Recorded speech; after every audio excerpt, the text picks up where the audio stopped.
Good morning, everyone. I'm Isaac Steincamp. I'm a general manager here for the Pittsburgh Pawngrabbers and a writer for Chess Summit, the official sponsor of the Pittsburgh Pawngrabbers Pro Chess League team. And I'm here this morning still sporting black and gold, although this is Steelers, not Pawngrabbers. And, we're here to give you a recap of our first round matchup last night with San Francisco, the Battle for the Bridge, as we dubbed it on Twitter. Unfortunately, we fell a little bit short last night. We dropped the match 6-10, and I think that there were a lot of things that we can do better going forward to prepare for playing teams that are higher rated than us. But I think for anybody who was watching the broadcast, especially later on into the show, realized that despite the fact we're a couple hundred rating points lower than everybody, we are actually a very lethal threat to some of these top tier teams. We started the match down 4-0, and then we even continued to go down that slope 7-1. But once Grant Zhu was able to beat an IM in the second round, we made a comeback. We were able to make it 8-4 after winning the third round, and almost was able to make a serious push to tie up the matchup at 8-8. Unfortunately, things didn't quite work out, but that's okay. This is just the first game of the season. I think that we've got a lot of things to build off of from last night's performance to go into the rest of the season and really make some noise. And, when I really look at how this team did, I was watching the commentary last night. I was really disappointed to see the Chess.com commentator saying, hey, we should take it easy on Pittsburgh. They've got their hands full. I don't think that they can really score points beyond Alexander Shabalov. I think David Proust was saying that he was going to score more than half of the points for our team. That actually turned out to not be true. And we had 5 points scored by players not named Alexander Shabalov. I think that's a testament to this team, to their resilience, and to their ability to play against higher rated opponents. We have a lot of people with really low FIDE ratings, but high USCF ratings.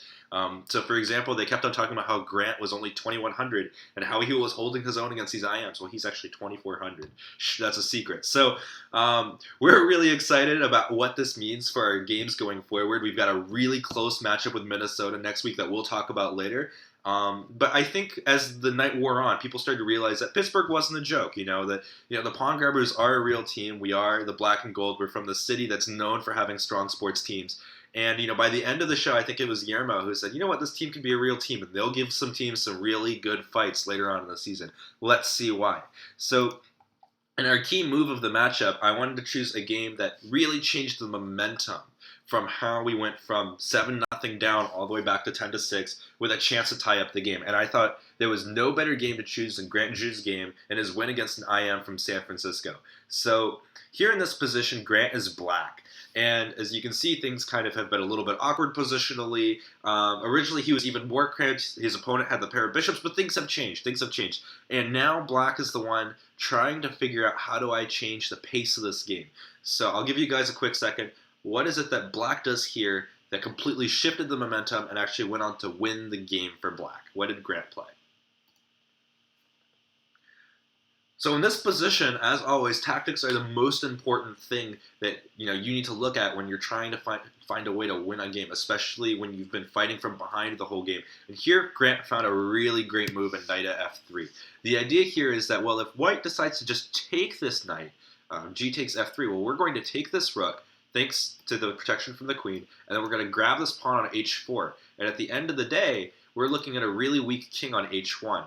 And, this bishop is optimally placed, this rook on e1 is optimally placed. Now we have to wonder, a2 bishop, c3 knight, where are these pieces going to go?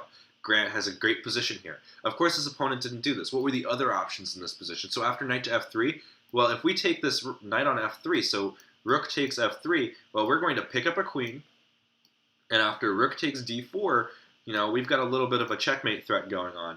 And after rook to f1, we pick up sticks, we get the point. So here the IM realized he has to play rook takes g4, and after knight takes d4, it was important to take with the other rook. This was the importance of not having taken on f3, to play rook on g takes d4. But now the game is too late anyways. After queen takes f6, black's pieces are coming in really quickly, and it was only a couple more moves before Grant was able to convert this game from maybe a lost game to a winning one. After queen takes h4, this g-pawn became a passer, and after g2 was played, that was that. Black gets the point after white resigns, and we were back in this match. Even though the score was 7-1, our team was really fighting after this, and this was a major turning point. But it wasn't just Grant that helped us be able to pull this away. Our man of the match is National Master Alex Hyman. He had a really tough task. We put him on board too. He had to face the 2 Grandmasters on the other team first. That being said, this team made a turnaround when he made a turnaround, when he picked up 2 points in the final 2 rounds, which was a really big push in our favor. He had probably a drawn game against Cameron Wheeler in the third round, but he was able to pull away with a win thanks to a lot of time pressure. And then he did it again in round 4 after playing at Aliakin's opening. So, Alex has a lot of unorthodox openings, but that's okay. It got us the points, and we're really happy about that. So our next match in the season is against the Minnesota Blizzard. And I think that this will be our most contentious match of the season. When I look at their roster and I look at our roster, I think we have a lot of evenly rated players in the sense that our average is probably going to come out to be around the same once we both set up our lineups for this weekend. I think that, as long as our team can play like they did in the last 2 rounds of yesterday's match, for all 4 rounds, we have a serious shot at beating the Minnesota Blizzard and pulling off the upset. When our team looks ahead of the schedule, we played San Francisco last night. We have Minnesota next week. Then we have Las Vegas, which has a lot of really great players, and then Webster. So in our minds, this is the big chance for us to make a huge turnaround in our season.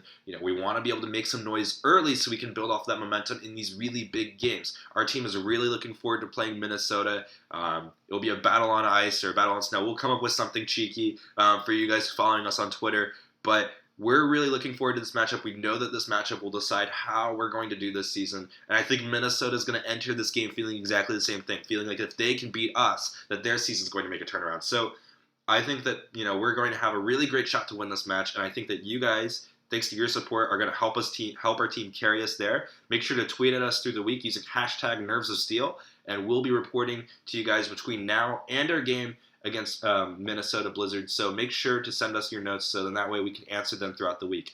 That being that, this is Isaac Steincamp, General Manager of the Pittsburgh Pawngrabbers and writer for Chess Summit, signing off.